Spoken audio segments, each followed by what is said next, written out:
Hello! It's a good old day outside and welcome to the channel called Ecolisz PGD. Today, we're teaching you how to make a coin counter in PGD, aka Pocket Game Developer.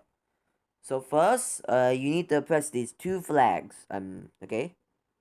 So now, what you need to do is press the default games buttons or whatever you named it to.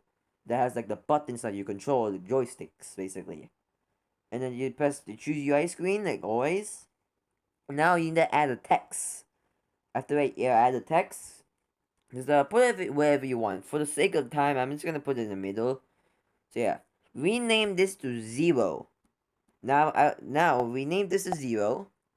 And now press the two like connecting things beside the 0 thing or the hello if you haven't changed it yet. Press that. And now press player money.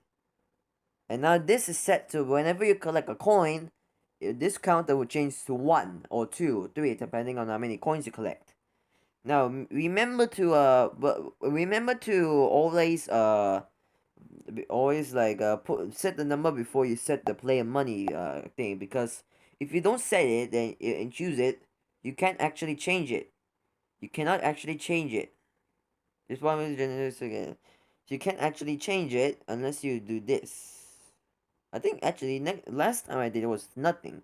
So I think it was already set.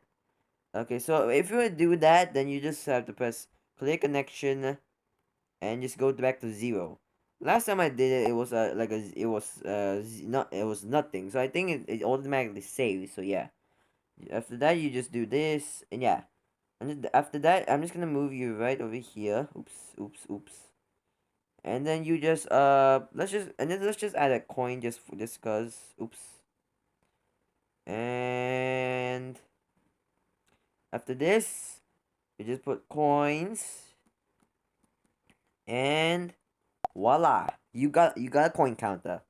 Let's go back to our game, and let's just play. And now you see this is a coin counter right here. Once you collect a coin, you see 1.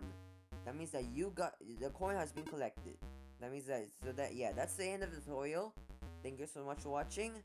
I hope you like and subscribe, and I'll see you later. Bye bye.